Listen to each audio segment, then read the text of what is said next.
Now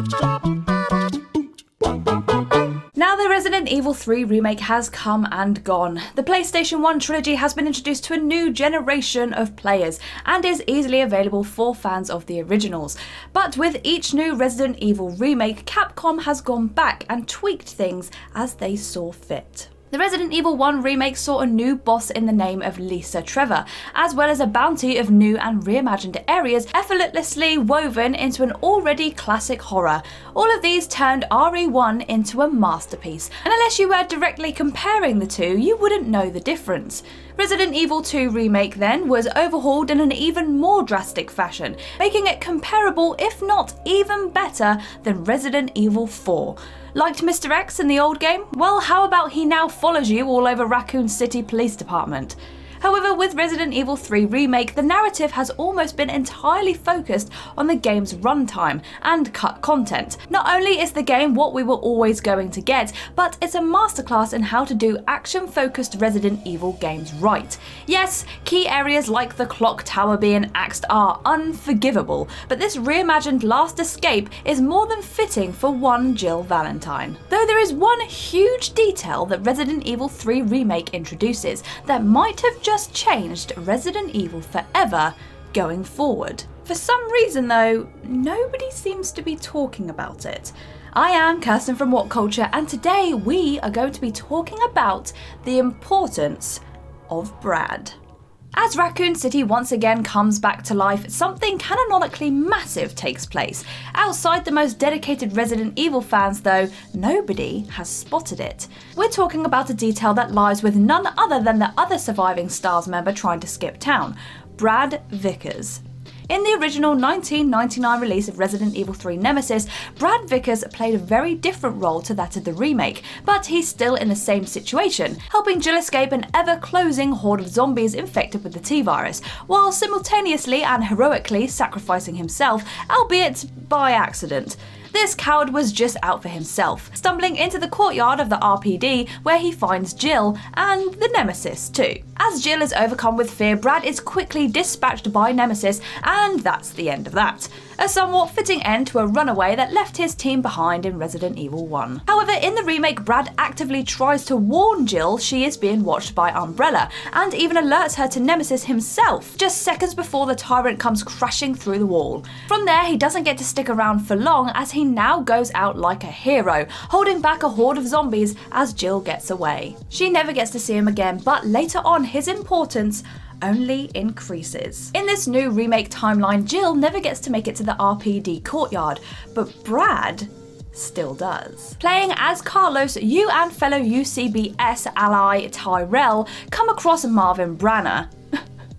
Marvin. Standing on the doorsteps of the police department, aiming his weapon at the newly turned Brad Vickers. Having succumbed to his wounds and somehow ending up at RPD, he closes in on a very hesitant Marvin. Come on, man. Not you too! Marvin cries as Vickers closes in on the kill. Vickers lurches into Branner's sights, who solemnly says, "Sorry," as he aims for the kill. Vickers looks into Branner's eyes and repeats through choked vocal cords, "Sorry." This is where everything changes. Immediately after this moment, Marvin gets bitten, runs into the police station, and his fate is sealed. Brad, having resumed this blood rage, gets shot to pieces by Carlos, and though he does make one more jump scare later, this is truly his end. But hold the Mr. Charlie head for a moment, because a zombified version infected with the T-virus just uttered a word. This hasn't happened before in any mainline RE game. Once you're a zombie, you're gone. In his last moments of humanity, Brad somehow managed to fight the T-virus long enough to apologise to his colleague, no, his friend, before he cursed Marvin to the same fate. Thankfully, we have seen two other franchise examples that could explain what's going on. Lisa Trevor. In the Resident Evil 1 remake, Lisa Trevor is the daughter of George Trevor and has a long, tragic backstory before the STARS members encounter her in the Spencer mansion. After her father was killed, she and her mother were taken prisoner by Umbrella and relentlessly tested on. Here is where she became the first human to survive the infection tests of the progenitor virus. As her test continued within the Arklay research facility over the span of 11 years, she regained elements of her humanity and thus became enraged with her existence. After the mansion incident, she has one last encounter with Barry Burton and Jill Valentine, only to throw herself to her death after discovering the corpse of her mother. Briefly though, before throwing herself over the edge of the abyss, she cries out in agony with broken speech. This one moment can entirely influence how we look at the T-virus, as her mutations from the progenitor virus were used to help create that and the G-virus.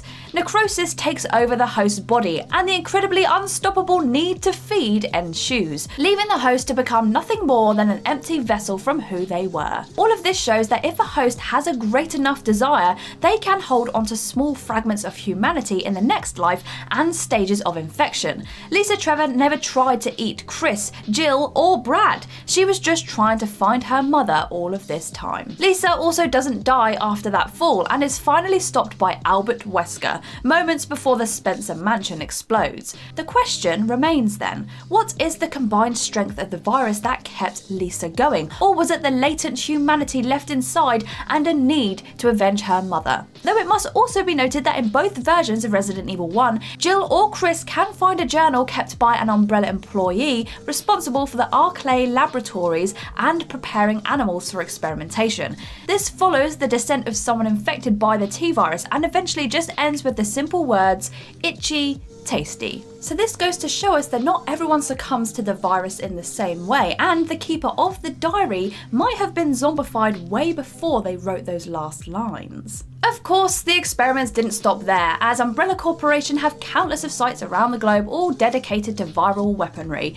But just down the road, underneath Raccoon City, William Birkin was hard at work at the Golgotha virus. Better known as the G-virus, this became an increased focus of Umbrella. This corporation isn't one that likes to see individuals rise past a certain level of power, and with the G-virus, William was carving a little part of Umbrella out for himself. After becoming increasingly frustrated with Umbrella and with a new senior virologist on the scene, Alexia Ashford, she was fast rising into the ranks, and this was becoming the last straw. Looking to sell T and G-virus samples on the black market, William wanted out.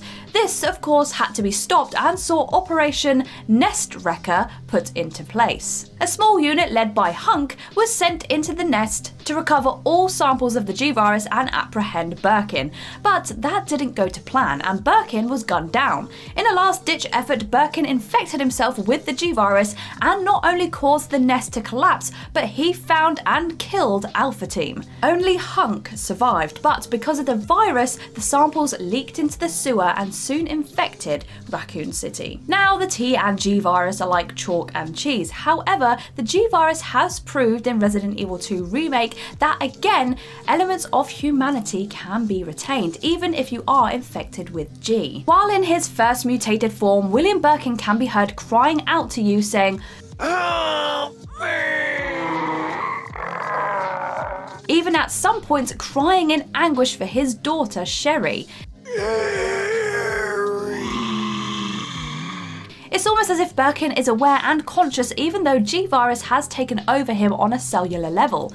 As Lisa Trevor was also infected with the G-virus, maybe they're all in the same boat, the crux being a strong enough human desire. Perhaps from this one subject, Lisa has allowed elements of her humanity to travel through the viruses, or at least the possibility for humanity overall to break through. The T-virus and G-virus are just two strands of the same progenitor virus, and so every viral outbreak and since the plan to become a god all traces back to Lisa.